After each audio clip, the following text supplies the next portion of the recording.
The Little Mermaid Part 2. Each of the sisters took delight in the lovely new sights when she first rose up to the surface of the sea. But when they became grown-up girls who were allowed to go wherever they liked, they became indifferent to it. They would become homesick, and in a month they said that there was no place like the bottom of the sea, where they felt so completely at home. On many an evening, the older sisters would rise to the surface, arm in arm, all five in a row. They had beautiful voices, more charming than those of any mortal beings. When a storm was brewing, and they anticipated a shipwreck, they would swim before the ship and sing most seductively of how beautiful it was at the bottom of the ocean, trying to overcome the prejudice that the sailors had against coming down to them. But people could not understand their song, and mistook it for the voice of the storm. Nor was it for them to see the glories of the deep. When their ship went down, they were drowned, and it was as dead men that they reached the Sea King's palace. On the evenings when the mermaids rose through the water like this, arm in arm, the youngest sister stayed behind all alone, looking after them and wanting to weep. But a mermaid has no tears, and therefore she suffers so much more. "Oh, how I do wish I were 15, she said. "I know I shall love that world up there and all the people who live in it." And at last she too came to be 15. "Now I'll have you off my hands," said her grandmother, the old Queen Dowager. "Come, let me adorn you like your sisters." In the little maid's hair she put a wreath of white lilies, each petal of which was formed from half of a pearl, and the old queen let 8 big oysters fasten themselves to the princess's tail as a sign of her high rank. "But that hurts," said the little mermaid. "You must put up with a good deal to keep up appearances," her grandmother told her. Oh, how gladly she would have shaken off all these decorations and laid aside the cumbersome wreath. The red flowers in her garden were much more becoming to her, but she didn't dare to make any changes. "Goodbye," she said, and up she went through the water, as light and as sparkling as a bubble.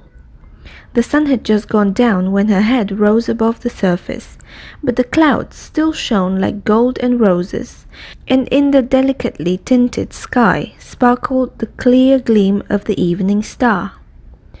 The air was mild and fresh, and the sea was unruffled. A great 3-master lay in view, with only one of all its sails set, for there was not even the whisper of a breeze, and the sailors idled about in the rigging and on the yards. There was music and singing on the ship, and as night came on, they lighted hundreds of such brightly colored lanterns that one might have thought the flags of all nations were swinging in the air. The little mermaid swam right up to the window of the main cabin, and each time she rose with the swell, she could peep in through the clear glass panes at the crowd of brilliantly dressed people within. The handsomest of them all was a young prince with big, dark eyes.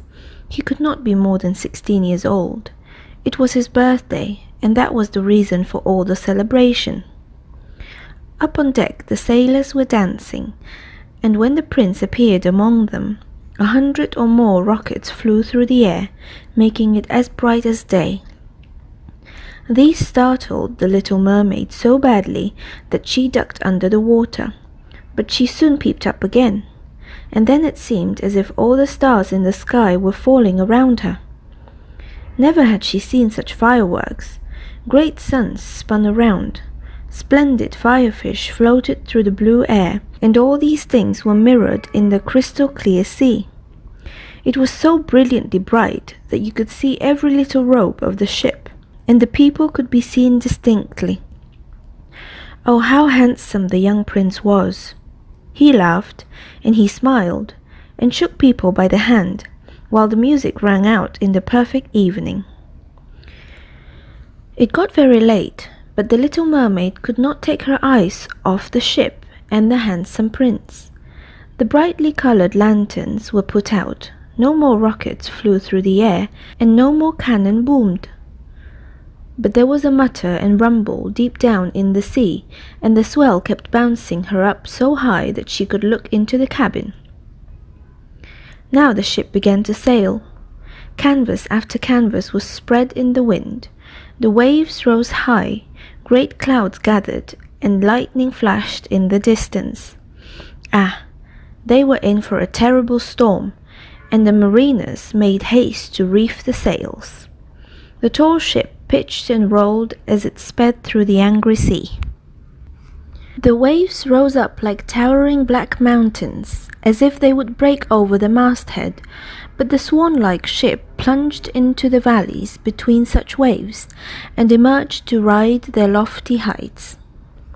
To the little mermaid this seemed good sport, but to the sailors it was nothing of the sort. The ship creaked and laboured.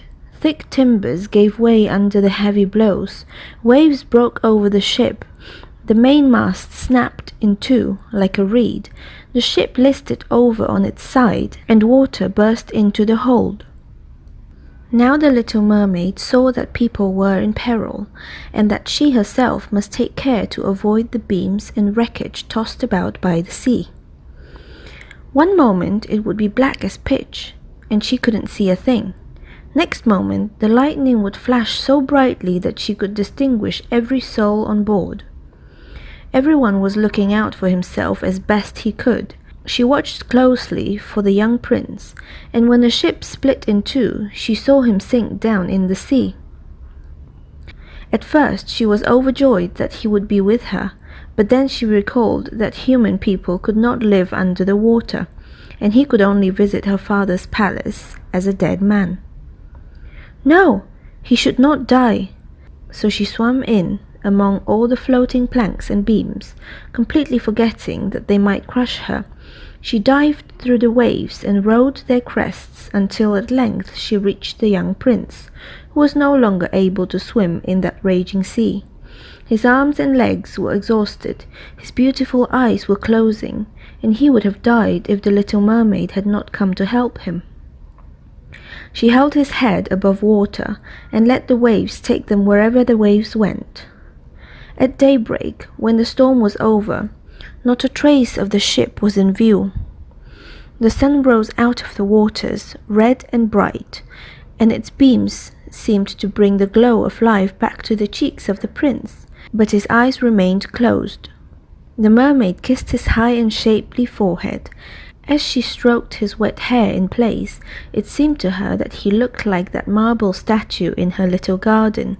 She kissed him again and hoped that he would live. She saw dry land rise before her in high blue mountains, topped with snow as glistening white, as if a flock of swans were resting there. Down by the shore were splendid green woods, and in the foreground stood a church or perhaps a convent. She didn't know which, but anyway it was a building. Orange and lemon trees grew in its garden, and tall palm trees grew beside the gateway. Here the sea formed a little harbour, quite calm and very deep. Fine white sand had been washed up below the cliffs. She swam there with the handsome prince, and stretched him out on the sand, taking special care to pillow his head up high in the warm sunlight. The bells began to ring in the great white building, and a number of young girls came out into the garden.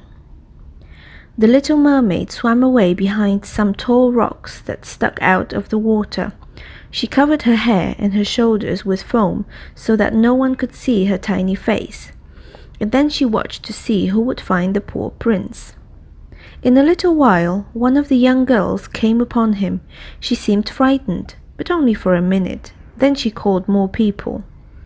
The mermaid watched the prince regain consciousness and smile at everyone around him, but he did not smile at her, for he did not even know that she had saved him. She felt very unhappy, and when they led him away to the big building, she dived sadly down into the water and returned to her father's palace.